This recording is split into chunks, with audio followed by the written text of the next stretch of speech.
Ignition sequence start. And we are live with the Primas in 5, 4, 3, 2, 1. What's up, everyone? Welcome back to the Primas podcast. This is your favorite Prima, Cindy B. Jessica, what's up? How are you feeling today? Hey Prima, I'm doing good. It's the day after elections, so it's I've been feeling a little anxious lately. How are you feeling? I'm okay. I'm a little tired, but I feel like all the time.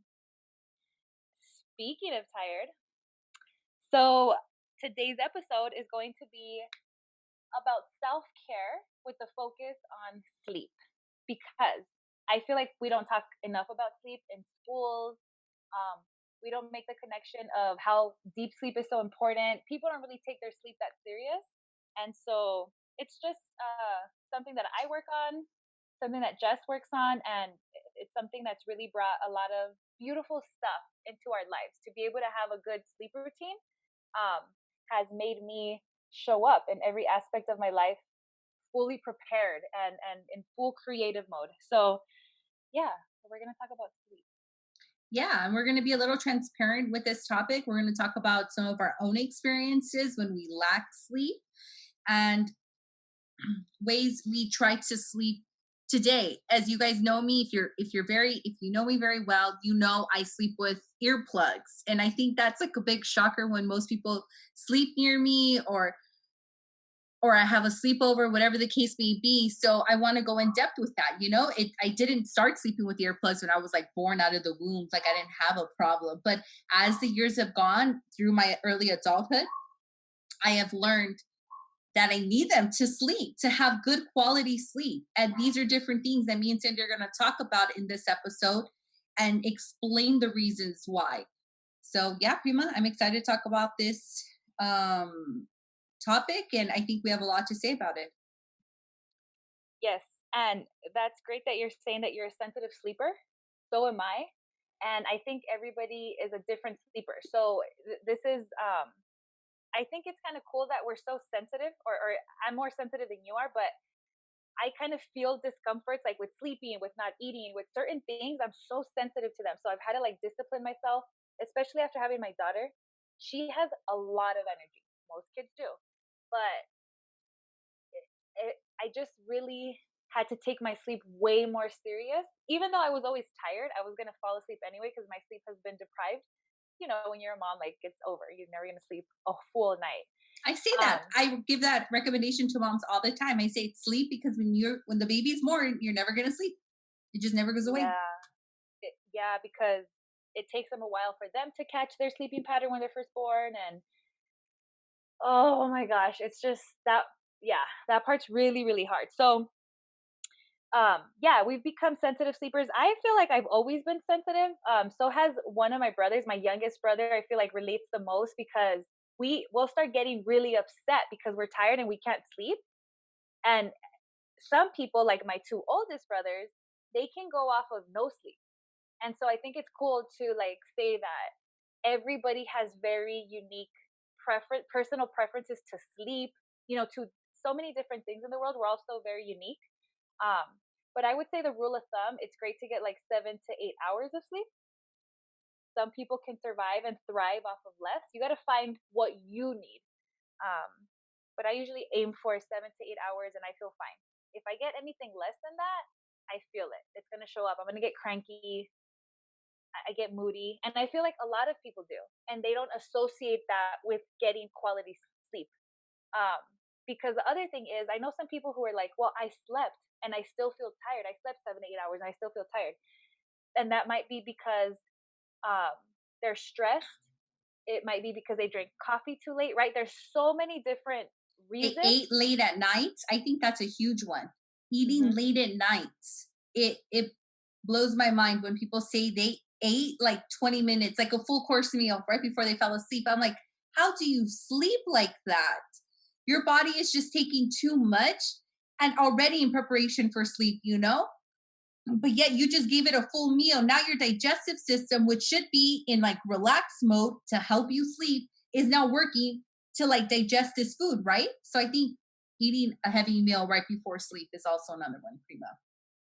And in particular, sugar, because I eat all around the clock, and there's times where it's unfortunate when I do have to like eat maybe after I record the podcast. We record the podcast in the evenings, even though we air them on Friday. We record them in the evening, so our energy level is very different. Mine is in the evening. I wish, and eventually we'll get to that place, we could record in the morning, because I know who I am now, and I know that I just have better energy in the morning. Like, if I wake up and I work out, or I don't know, I just have the best energy in the morning, and it just starts to like wind down in the evening. But so yeah, sugary things like sugary beverages or like cereal with sugar, anything with sugar is definitely going to give you a little dopamine hit, like we were talking about with like the social dilemma episode, like all of these little like dopamine hits if we're eating sugar.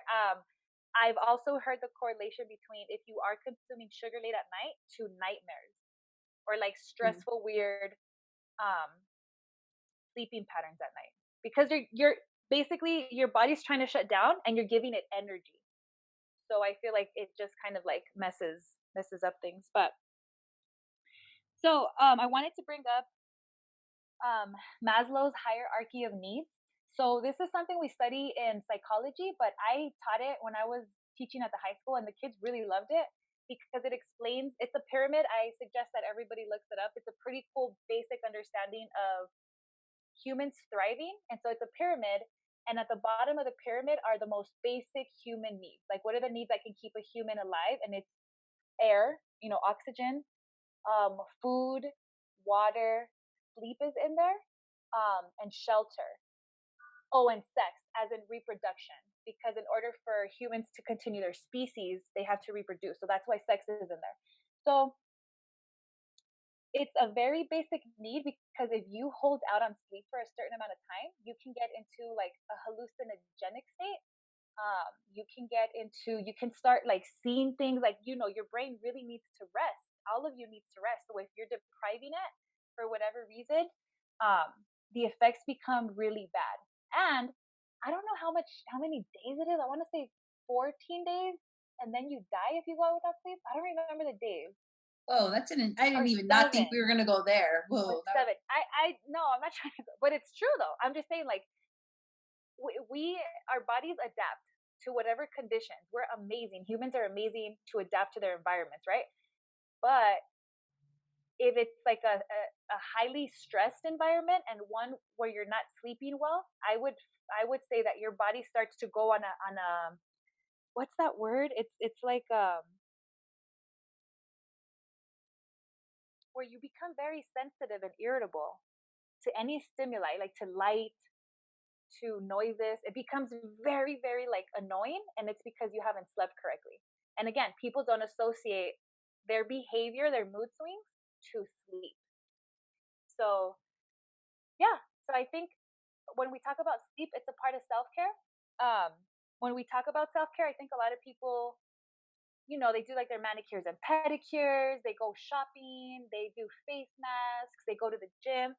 And although those are great ways to do self-care, we're not talking about the real stuff. We're not talking about, are you eating correctly? Are you moving? Are you stretching, so that you're aging gracefully? And we have an episode on that, right? And sleep has a lot to do with that. If you're not sleeping well, it'll catch up to you, and you will age faster because your body gets into a state of stress. And so anytime your body's stressed, and stress is an umbrella term, right? When we say stress, we're talking about depression, anxiety, negative thoughts, fear. Anytime you're in these mental states, your body's going through a lot. You're aging your body. You're premature aging when you're being worried all the time, angry, mad. Yeah, definitely.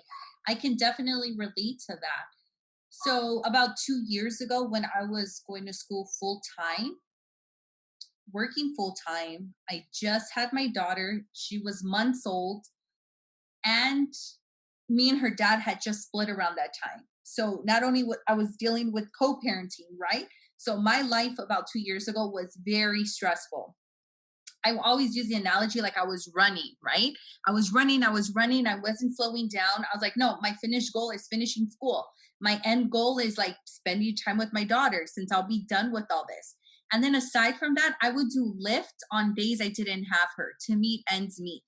So I hear what you're saying, Prima. A lot of people are in that boat, I think. Because when I was telling people, I was like, they were like, how are you doing this? And I'm like, how are you guys doing it? Right? That's like a social norm nowadays. People working 2 jobs, people having a lot on their plates and not prioritizing their time. And within those 2 years, I had 2 physiological reactions to stress. And then after I graduated school, I thought, okay, cool, I'll be done. One huge load off my shoulders, right? But that wasn't the case because, as you said, our mind keeps track of all this. In 2 years, I wasn't taking care of myself. I wasn't having good quality sleep. And even though I thought I was thinking about so much in those little hours I was sleeping. It wasn't the quality that I needed. So in 2 years, and it hits everyone different, right, Prima? Like whatever my reaction was to like depriving myself of good quality sleep is going to be 100% different than yours. And mine ended up being a terrible or crazy ass sleepwalking episode. And I don't want to go too in depth with it, but sleepwalking is not normal. That's a huge flag that if it does happen to you, you need to question your body and your mind because it's our mind essentially. Like, right? Can you explain a little bit more about sleepwalking and what that means and how it's not normal, even though it's common? It's not a normal thing we should be doing. Our body releases a certain amount of chemicals in our brain when we're in deep sleep. And when you're sleepwalking, those chemicals aren't there. And that's why I'm reacting to what I'm dreaming, right? Or do you want to break that down a little bit more, Prima? I don't, to be honest with you, I don't know too much about sleepwalking. But I just know that you're in a unconscious state. And so it can become very dangerous. Like when people have slept walk, like they're like semi-conscious. Like I don't want to talk too professionally on it because I have no idea. I've never slept walk, thank God. Because that's another thing. My youngest brother, my 2 youngest brothers, they used to sleepwalk, and my youngest brother used to have night terrors when he was younger. And I just would always think like, damn, I couldn't imagine how they would freak out. Like they were awake, but they were not conscious of the reality. They're like in a different world because my brother would open his eyes and were they like in the movie Step Brothers in that scene? Were they like Dale and Brandon? I don't remember that scene. How was it? Oh, where like they would both sleepwalk and one would always like they always did something when they slept off. One would put pillows in the stove, and then Brandon would like wake. Well, the other character would wake up with like a purse. Those were your brothers. You and your mom would find them like doing weird things. It was mostly me because my mom would work at night. So my mom had a night shift for like 15 years, and so I was just me and my 2 younger brothers at home, right? And so it was always the young, like Martine. And they're bigger than you. So imagine Cindy. Well, they were little though. They were little. Okay. Cindy, remember when I went up to you like in the middle of the night and said, I think I killed your sister? Oh my God. So I didn't really sleepwalk, right? It was mostly Martine. That was his issue. Like for a really long time. Poor guy. I didn't even know what was wrong. Like I was in high school. I didn't know how to help, but I just knew that like he would freak out. Martine would freak out and like try to run out the house, or like he thought we were all monsters.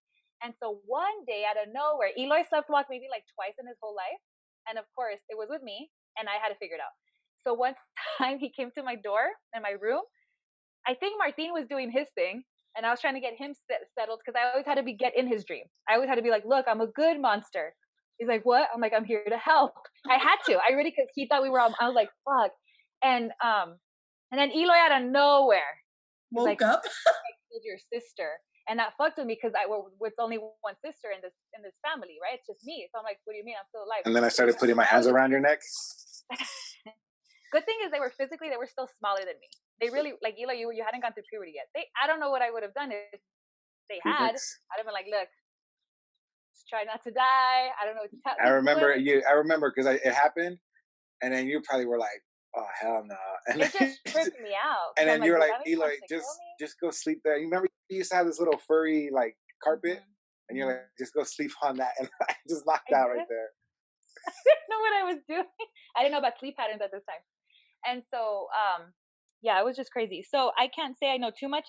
Another very scary episode though, with sleepwalking. So yeah, it is a sign of distress, but I can't say chemically what's going on. I just know that you're not entering REM sleep, which is deep sleep. You're going into Exactly. that place. And so Exactly. that's a good one to talk about next time. But one time we were in Vegas, we got a hotel. We were young. We were all very young. My mom stopped in Vegas on our way to California to sleep, even though we were 4 hours away. And I wasn't driving yet. Otherwise, I would have just like, no. And so we stopped there, right? In the middle of the night, Martine wakes up, runs out down the hall. My mom said, go get him. She was like, you deal with this. Like, I don't know. And so I chased him down. I think I only had like a shirt on because it was a night, it was the summer, and I had like shirt, my underwear on, and like, so I run to go get him. And again, Martin thinks we're all monsters when he goes into these states. So I'm like, come here, I'm that kind of monster. And like, I was just chasing him. I finally get him, bring him back, settle him down, and then Eloy gets up. And I always felt like Eloy just needed attention because I'm like, what are the odds? Like, what did you do, Eloy? Do you remember? I think you also ran out. I don't remember anything me being involved, but I think Martin might. Did I do anything that day in Vegas? Yeah, you did. Like after you woke up in the hallway, was there a thing about me? I think Martin got scared of me or something, and that was like something. And then Eloy got scared. That was it. Or then I got scared. I don't know. I don't remember. I don't remember, but I just remember having to deal with night terrors. And it is a sign of distress. So even I don't know what Martin was going through at the time. I wish I would have known what I know now to like help him. Correct. You would have restrained him. Well, I would always restrain him, but like if my daughter were to ever do that, I'd jump on preventative. Like, no, we need to fix. You know what I mean? Like, we need to figure this out. But these are good signs. Like you said, you and your younger brother, so this is Martin, even since he was a kid, struggled with entering that REM cycle. So even as a kid, and I don't think he sleepwalks now, at least he doesn't tell me, but those were signs that, yeah, he had trouble already sleeping. So those are red flags. And yeah, we're not going to know as kids. But me, when my incident happened, this happened a couple of months ago. And it scared me. And it happened in a hotel room also. Maybe it's hotels rooms. I don't know. Just kidding. There's no correlation with hotel rooms. They're not haunted. But I happened with two of my other friends in the room, and I scared them emotionally because they've never seen anyone sleepwalk. And I don't want to go too into detail, but long story short, we were all scared. I woke up. I remember waking up halfway through it, and then she told me what happened, and I was like, whoa. So those are red flags that I think my body, and when I started talking to my therapist, she had advised me that this is a very normal incident to happen, but there are red flags within myself that I need a question, that I need a fix. And 100%, it went back to the quality of my sleep. And even though I had finished school, I no longer was working a second job, I moved back home, there were other stressors in my life that played into me not getting good quality of sleep. And I think after 2 years, that was me breaking, right? That was me not being able to cope or deal with it anymore. And this is a physiological reaction to not get good quality of sleep. So it's a huge red flag. And not everyone sleepwalks. And I don't know if it's hereditary, but a lot of people in our family do it. I got scared and I didn't ever want that to happen again. So I'm fixing that. At night, and we're going to talk about solutions that you and I through our lives have done or changed to make sure each night we have good quality of sleep. So I'm really excited to talk about the solutions or different things or different techniques you and I have tried. And not only have we tried within ourselves, but now we're implementing in our daughters' lives because we're acknowledging that.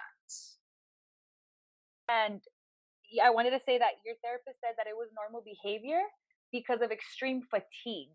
It was normal when you when you take anything to the extreme and you were just overworking and your daughter was 2 months, like, oh my god, like it's just so hard when they're that little. And so it was extreme fatigue that caused that reaction. So when you said it was normal behavior, I wanted to explain, like, it was normal when you do extreme fatigue or, anything extreme, your body is going to tell you something extreme. Exactly. You're ignoring it. We're ignoring the signs, or we're like, we'll be fine. We'll just Red Bull it. A lot of people Red Bull it and go to Starbucks and do like the caffeine shots. And it's like, you don't need that. You can function off of very regular, great energy if you're eating well, if you're sleeping well, and if you're moving. So when we talk about self-care, we need to talk about sleep, because I've never heard anyone say like, what I noticed when I was younger, because I started taking my sleep very serious because I used to hate waking up. I was always in a horrible mood, and I wouldn't connect it back to that's because you didn't sleep well or you don't have a good sleeping pattern. And I didn't like being in a good mood. I don't like when I'm not in a good mood. So I was trying to like prevent that, right? Like, so what can I do? So I just started to sleep earlier. But like I said, I got super disciplined when I had my daughter because I didn't have a choice. I had to work full time. I had jobs on the side too. I've always had little side hustles. Um, and I was a teacher. So like that job alone is like, not, it's just, it's very stressful. And so, I always, I've never compromised my sleep. As a matter of fact, what I have compromised is my social life, because sometimes I don't have, like, I need to go to the gym, right? Like that's a big part of my life. And if I don't have childcare for my daughter, or if it doesn't work around the hours that I'm supposed to, I have to wake up earlier because someone's in the house. My mom's here, and my daughter will be asleep. And so in order for me to wake up that early, like at 5 in the morning, I have to go to sleep early, because I'm not going to wake up if I'm tired, or I'm like, no, I can't, like, I just can't get up. And then there I go missing a day of the gym. So I've compromised, I would say, my social life. And one time I had when I was doing personal shopping, I was doing that on the weekends. So during the week, I was working at Panera. I had a little like part time at Panera, and I would open on the weekend because that forced me to not do. I couldn't do anything when you open at 4 in the morning, 5 in the morning. You like it was horrible to wake up that early if you're tired. But if you're not tired, if you're well rested, and I don't do Red Bull, You I don't do just drink. regular. I don't drink. I do regular coffee. But my self care is taking my food and my sleep and my physical fitness, mind, body, and soul very, very serious. So yeah. So when we talk about self care, um, self discipline is just freeing. Once you start to discipline yourself in these areas, you just feel better. I don't know how else to explain it. Like you feel better. Yeah, Prima, and I agree. When you were saying like it wasn't until peace was born where you really had to crack down on your sleep cycle. It made me think of the word adaptive. Like, right, we've all heard this saying from Charles Darwin, when he says survival of the fittest. That to me doesn't mean the strongest, the biggest person, or the meanest. It's how well you adapt to your environment, you're going to survive. And that's exactly what you did. You saw something, you saw the way your daughter was, and you had to change your environment so you can be the best mom at that moment in those days. Like from the moment she wakes up 7 a.m. till 8 p.m. when you guys go to sleep. And your daughter doesn't nap. And a lot of people think you're crazy or like for putting her to sleep all day, but it's like, you're her mom, you know what's best. And we're going to go into an episode on mom shaming because I see that happen to you a lot. A lot of people say things to you like that, but I'm like, my daughter naps for 2 hours a day still. And even when we go visit you with Peace, Peace is up. She never sleeps, but that's just who she is. And you saw that. And things change in our lives where we have to do that. We have to evaluate our environment and say, okay, well, now I'm in this living situation. How are we still going to get good quality sleep? And even though, like in my situation, I moved home, I didn't have my own privacy. Unfortunately, my parents, I was sleeping in the living room and couch surfing when I didn't have Melody. So it's like I wasn't getting good quality sleep. So I saw this cycle and I saw it looking back like, whoa, I had plenty of times, in the 2 years when I had my own place, I was just mentally drained. And then the last 6 months, the last stretch that I look back, it's because the quality of my sleep just significantly declined. And that caused like my sleepwalking episode, So look, we're 30 years old. We still don't have it figured out. Something's going to change maybe tomorrow, and we're going to learn to adapt to that environment. You know what I mean? But I think you said it pretty well. I love the Survival of the Fittest by Charles Darwin because it's true. And I see it now with technology, because we talked about technology in the last episode of how some people are so against it. And there's nothing wrong. I'm not judging. I'm just saying, like, it's the new thing though. So for you to say I'm just not going to use it's like, this is our new environment. I rather learn to use it as a tool than say no, I can't do it. I'm too old school, or I don't know. People have a lot of reasons, so I don't. This isn't judgment, but the most adaptable species, and it's just not just humans. Any species that is still with us in this planet is because they've adapted to humans, and we've been probably the worst species for the planet in terms of we're conscious and we still do harm. Where other Mhm. animals, they don't really think that way. Um, but anyway, I also wanted to say that when I started to teach, I started to take my daughter to the school that I taught at because they had an early learning center at 15 months. And my daughter was active in the womb. Like even when I would go get ultrasound, like I remember one time the nurse told us like, oh, you better get some running shoes, because she was so active.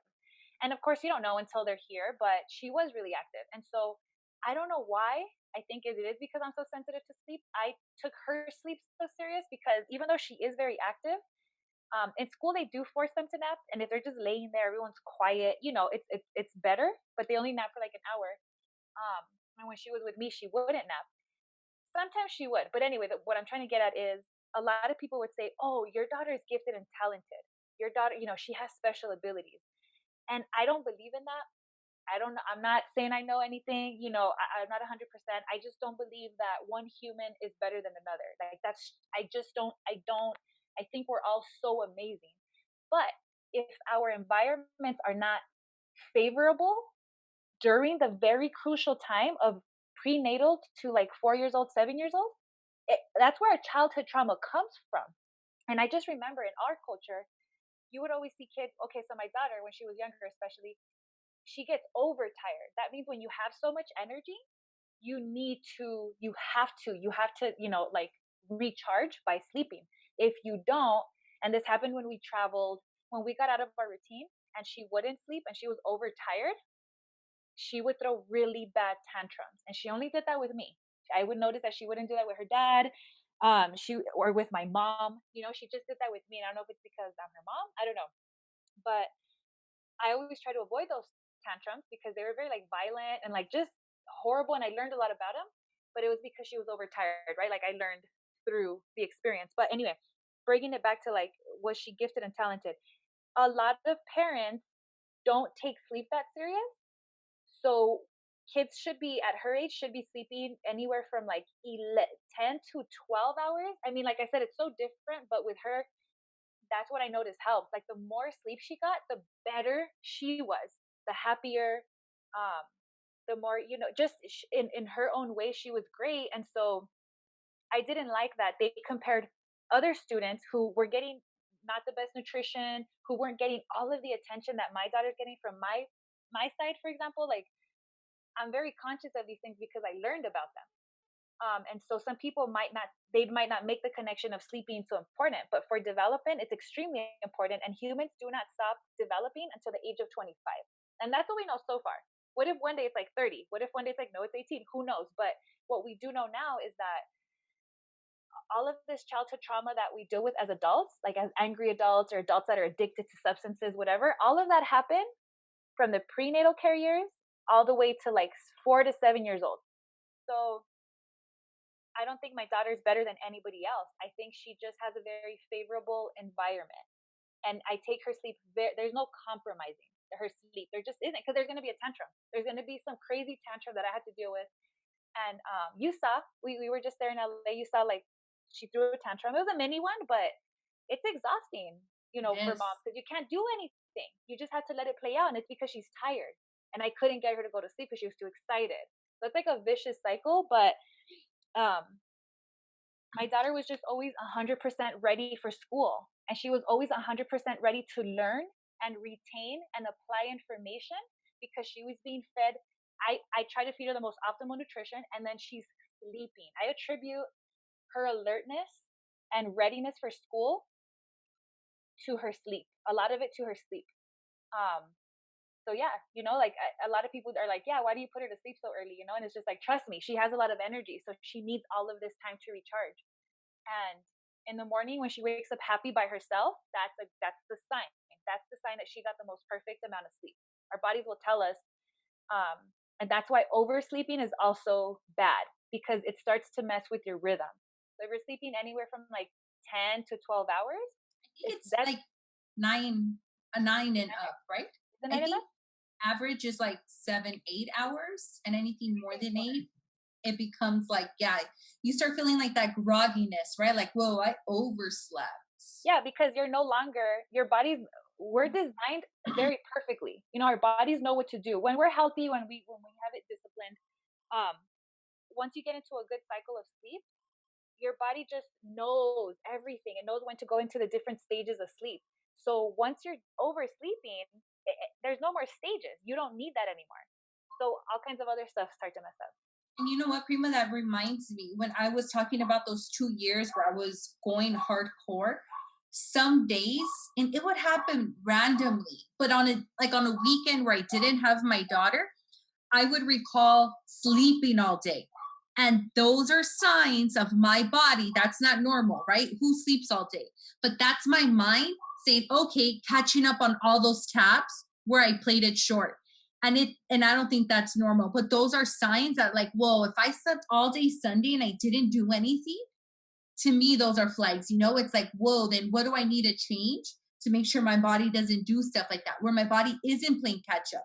Because essentially that's what it's doing, right?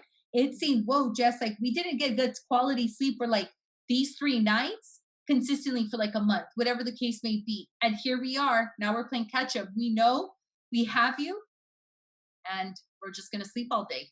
And I think that's pretty trippy. Like those are also flags. No one should be sleeping all day. And I hear that a lot of times from friends or family where they're like, "Yeah, I slept all day. I needed it. I was that tired." And it's like, we shouldn't be though. You know, we're adults, and you and I keep talking about learned behavior. And I learned to sleep with earplugs when I was in high school. I think it was high school, maybe middle school. But since then, it helps me sleep and I still need them. And people would say, like, even when you had your daughter a newborn, I'm like, well, I can still hear. It's not like they're soundproof. It's not like definitely hear a baby. I know, yeah. So I was like, yeah, I would sleep with them when I had my daughter, you know? But and through the years, I've noticed what also helps me sleep is having the room pitch black. And I've gotten my daughter accustomed to no light to sleep, and also a noisemaker, because I think what contributed to us being light sleepers, and I see it still to this day because my mom still does it with my daughter. She wants the room quiet and no noise. And I would always question her, like when I had my daughter, I'm like, why? Why can't you vacuum? Like that's gonna build her tolerance to like sleep through anything, you know? But then I do have this one friend who I've never like, I need to study her. I'm like, you need to be a volunteer for like studies, because I've never met anyone who's such a deep sleeper. Like that's a skill set. Like, you know, those alarms, those like ones where it's like an emergency. She can sleep through that. And the phone's like right here. So I'm like, that's not normal either. No, I'm just kidding. You know who you are. I'm just joking. I wish I was a deep sleeper though, because Me it's fun too. to be a sensitive sleeper and a light sleeper, I should say. So if you are a sensitive sleeper, yeah, I don't use earplugs, but I do have a white noise, and it's not an official white noise. It's like a little fan, but it's so old it doesn't even blow out real air anymore. I know it doesn't. But it makes that sound, and like it blocks every other sound, and I love it. So yeah, so like definitely look into that if you need help with noises. Ooh, and then what I also learned, one person in my life I came across, they told me your bedroom should be like your sleep sanctuary. Your bedroom should be catered for you to go to sleep. So you shouldn't be doing anything that's going to stimulate your mind right before bed, and have a routine, right? Like I have a routine. I like to do things by a certain time, and I'm trying to condition my daughter. So by a certain time comes where the lights are super low, we'll watch a movie, we'll read a book before bed, and that's it. I really cannot stand the TV on when I go to sleep. And when I would meet people who are like that, I was kind of glad we grew up without the privilege of having so many TVs, right? Because I would come across people who have a TV in every room, even their bathrooms. I'm like, whoa, do we need one in there? Really? I thought it was extreme when they would have them in the kitchen. I'm Yeah. like, oh wow. I thought it was fancy. Yeah. But growing up, we didn't have a lot of money, and I'm kind of thankful because me and my sisters would trip out when we would go somewhere. Like we made that connection. We're like, well, can you believe this person can't sleep without the TV? Or like they have to have the TV on to go to sleep. And like, we weren't brought up like that, but And it was the opposite with you. Like, I need everything off. Yeah. Exactly. Have your phone off now. And now after watching The Social Dilemma, because it really messed with my mind. If you heard those episodes, I'm like, I want to get away from my phone, even like put it away after a certain time where I don't even want to be around it, just set my alarm and I don't even need it. Yeah. So, and there's different, I want to use this word. It's kind of new. I've never used it before, but I've been hearing it a lot. Vices. And it's basically just habits that are like distraction. Um, and this reminds me a lot, vices reminds me a lot of like when we were talking about the social dilemma and how they make us addicted to their, to the apps and to social media or whatever. And it's because of the likes and the interactions we have with people or whatever. Um, a vice does the exact same thing to us chemically, right? We're still getting kind of like a pleasurable hit of something. And I wanted to go through, I should have done this in that episode, but whatever. Different examples of vices, because I feel like a lot of people might not correlate shopping on Amazon as a vice that's very similar to having, a different type of substance abuse. You're getting the same hit chemically in your brain. It's a pleasure hit. So the dopamine hit. Anger, when your response to something is normally, if you're an angry person, you're getting a dopamine hit, even though it's exhausting and you don't feel good after it. It's a way that someone has learned through conditioning, through their environment, how to protect themselves. They're like, I'm gonna get angry and aggressive, and so, but when they respond to that, they are getting some sort of satisfaction because it's familiar. It's a familiar response. That's all someone might know. Addictions to anything, to food, to drugs, to alcohol, to your phone, to social media apps. All of these addictions are causing the same exact thing. So that's a vice. And we want to, I'm using these examples so that we can identify what our vices are. For me, it's definitely YouTube and weed. Like if I can, the rest of my life, I feel like I have enough going on where I'm disciplined enough where I'm like, okay, I'm getting my meditation in, I'm getting my reading in, I'm getting my workouts in, I'm making time to grocery shop and meal prep. My daughter's, she's on her routine. So yeah, if I could say that I need to like, look at some stuff and reevaluate. For me, my examples are YouTube. Like I can spend hours on YouTube where I'm like, really, Cindy, 3 hours? Like when I don't have my daughter, it's like 3 hours just went by. You were just watching comedy on YouTube. And I'm like ashamed, right? So, and then weed. Sometimes I feel like I'll go to weed for everything where it's just like, stop. I don't want to create that dependency with anything. And I want to have a healthy relationship with weed. So I have to be conscious of, this is a vice. This is something I have to be conscious of and not run to it every time I'm feeling like my period's coming on, like I'm having issues with my mom, like that's a vice for me. Other examples are shopping. So Amazon has made it so easy for us to just go on our phones and click a button, and the next day we have what we wanted at our doorstep. That's crazy. It's really cool. I love that technology advancement, but some people are becoming addicted to it, right? That could be your vice that you have to pay attention to. Gambling, pornography, Netflix, Hulu, and a lot of my family is always like, I can't believe you don't have Netflix, and or Hulu or like whatever. And it's just like, because I know myself. I already know. I'll stay on Netflix for I'll binge a show where it's like I shouldn't be binging anything. So, but I do, as much as I don't go on Netflix and Hulu, like I said, I am on YouTube a lot. So I'm not perfect. So drama. There's some people that like look for drama, or not that they look for it, but that's been their environment. That's all they know. And so they seek it, they attract it even without knowing because of their karmic debt. You know what I mean? When we talk about the law of attraction. But believe it or not, that gives us a dopamine hit. If that's something that we're used to, it's like, oh, okay, good. Like it's kind of like a relief, even though it's not a positive situation, right? Because it's trauma. It'll still give us like that dopamine release. Negativity, laziness, resentment. To be hyper vigilant. Like hypervigilance is when you lack sleep and you're always just like to any single situation, or like if you're paranoid, if you have like a paranoid or anxiety driven day or whatever, those um could be some examples. Have you Good guys ever heard, examples. are these okay, is this enough? Sex, Yeah. food, eating. I thought you were doing them in alphabetical order. Were you not?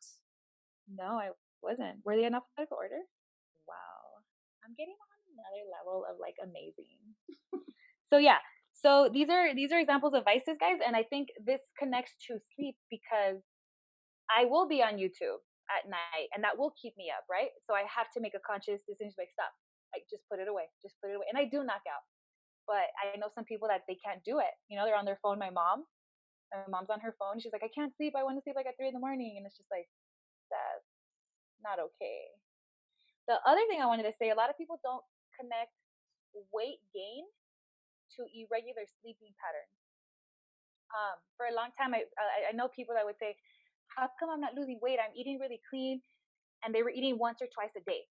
And they thought, well, the less calories, the more skinny I'll be, right? But that's not how our metabolism works because we're meant to thrive and get energy through food. So if you're not feeding yourself and you're only feeding yourself once or twice, regardless of what that is, your body's going to turn that into fat because you're fasting way too often. So your body's going to use it as fat to store as energy because it knows that you're not going to give it food until, I don't know, later. And when you do give it food, it's going to be like weird, something like very not nutritional. And so weight gain is another one that a lot of people don't make that connection. Like if you're not sleeping well, you're going to have weight gain issues that are probably not related to nutrition, but more related to your metabolism. So yeah. I like it. Yeah, we're going to go into deeper topics, but this is the self-care of sleeping, and really pay attention to your environment and your bedroom, whatever that may be for you. Pay attention to what you like and what you don't like. And if you have a partner, you have to compromise in some way, because I joke around all the time by stating like that the person I end up with, we're going to have our own bedrooms. Like I just need my sleep. Like I'm not going to sacrifice that. And I hear it all the time where people are like, yeah, I just deal with it. And I'm like, but it's your sleep.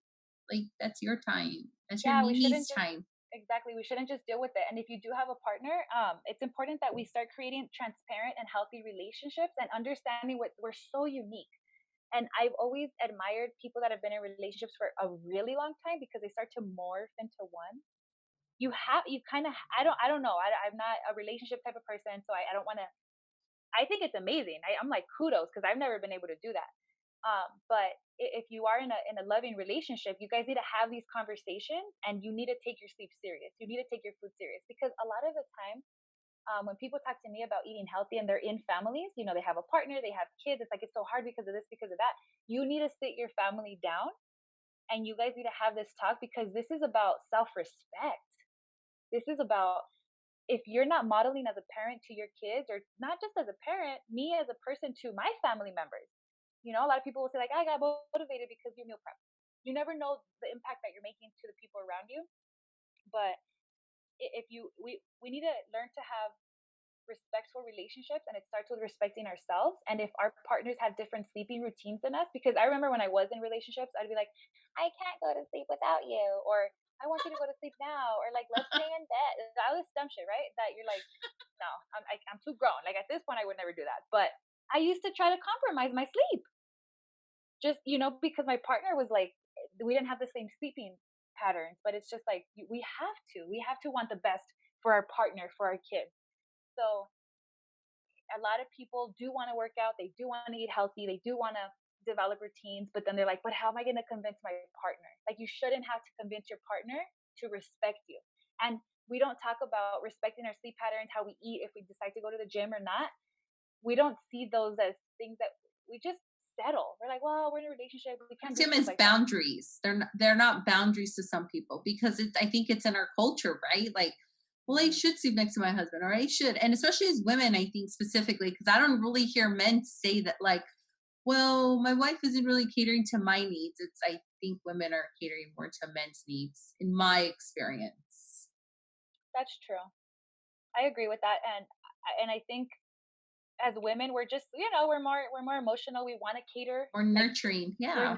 Like I get a lot of pleasure from catering to my partner when I have one, but that also created resentment.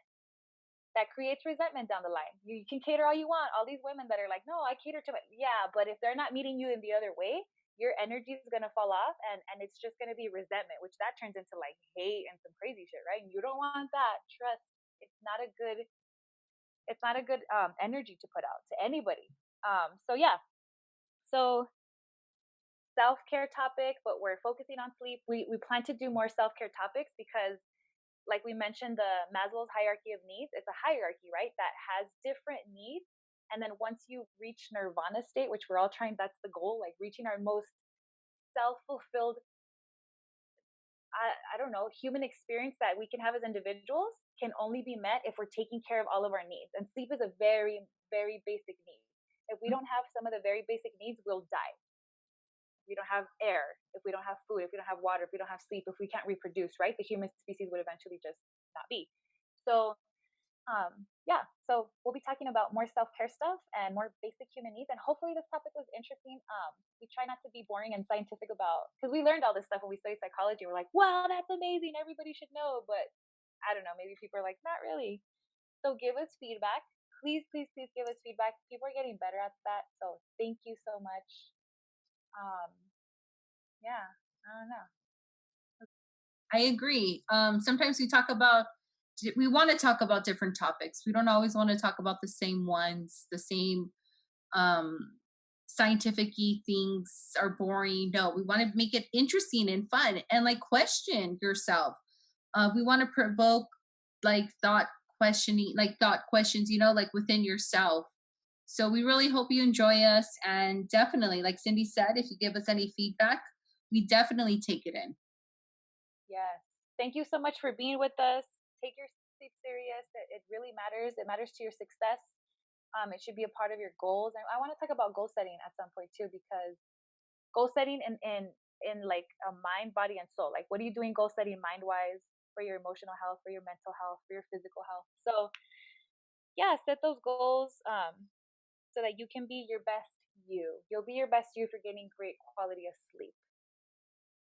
Amazing. Thank you so much. Yeah. Follow us on Instagram at Primas Podcast. Tell your friends about us. Share our content if you think it's cool, informative, or whatever. Yeah. Thanks, guys. Have a good night. Bye. Love you. Bye.